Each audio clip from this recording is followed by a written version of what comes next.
I've always really talked about this extreme lacquer and how well it works.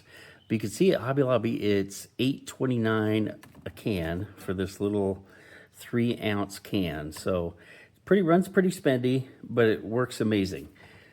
So somebody had mentioned one of the other channels. I'll try to find who that was and give credit to them because I really appreciate it.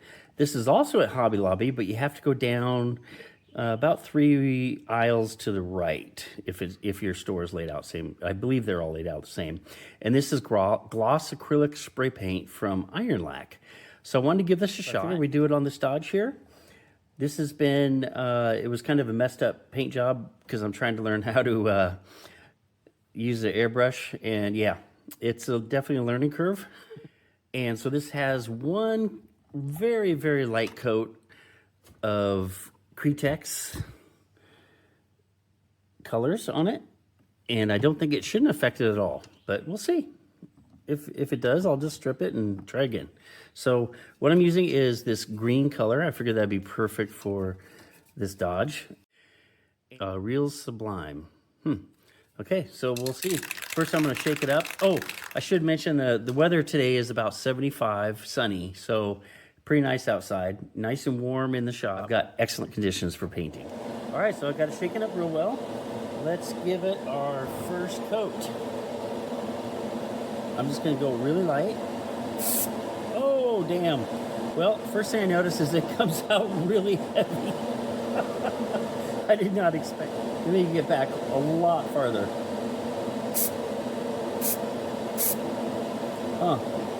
Well, boy, that is gonna be tough to paint.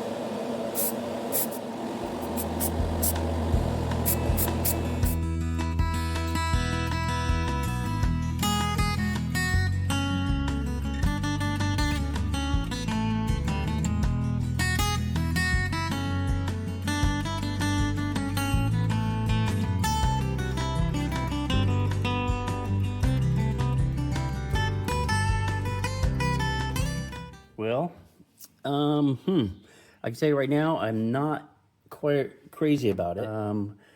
You'll notice, I don't know if you can see, there you go. It's really rough because I'm not able to really hold the nozzle down enough to actually get a coverage because it's just coming out way too thick, way too thick. The car did the same thing. You can kind of see that rough, I don't know if you guys can see that, but that kind of roughness, there you go. Now you can see it, where if you look at this side, I did them a little more heavy and a lot less. So if I was actually able to spray this without this much coming out, I think it would work really well. Unfortunately, it's way too much paint coming out of that nozzle. So I'm gonna keep going with it though, see what the finished product looks like.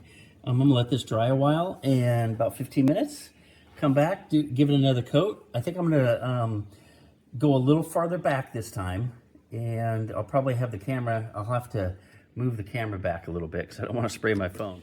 Okay, it's been about 15 minutes, and I shook the can up again a lot.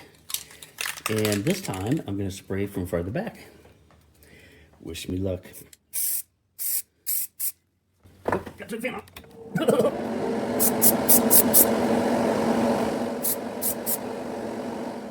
Well, okay, I'm gonna let it sit again, another 15 minutes, and I'll come back.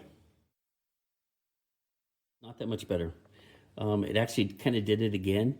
So I'm thinking what you have to do with this paint is put it on real thick from the beginning.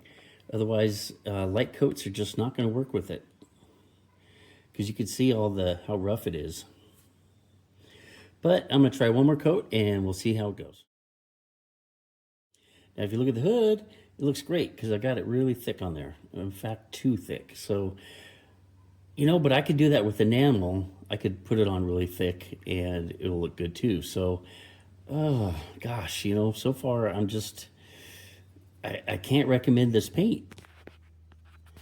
Okay, so final thoughts. I think if you want to paint a car and you don't mind going thick, maybe if it's custom, the paint does actually look great when it's thick. But this model kit it's one of the vintage kits, and it has really deep door lines and trunk lines, and I think you're going to lose all that if you try to paint this with some other body. I do like it. I'm not going to lie. I don't like how thick I had to put it on, because like I said, you start to lose a lot of detail when you start doing that. Where with the air gun, you can really get it just super light coats. So yeah, I don't know. It's kind of up to you guys if you want to use it or not. It's again, it's IronLak paint, much cheaper than the Extreme Lacquer. You get a lot compared to the Extreme Lacquer, but I guarantee this one comes out perfect. It's never too thick. You can paint it in the cold.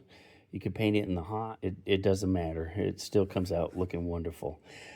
This one, I don't know. I think I will save this for the winter. I'd like to see how it does for the winter. At this point, I'm going to say it's coming out way too thick. Now, maybe if you could change the nozzle, you can see this nozzle has a huge hole in it. So if you were able to change that nozzle to something that is sprays a lot finer, I think it would work great. But as is, I don't think I'd use it. Let me know down in the comments what you think about it. If you tried it, maybe I'm doing something wrong. Yeah, let me know. Talk to you guys soon. Bye-bye.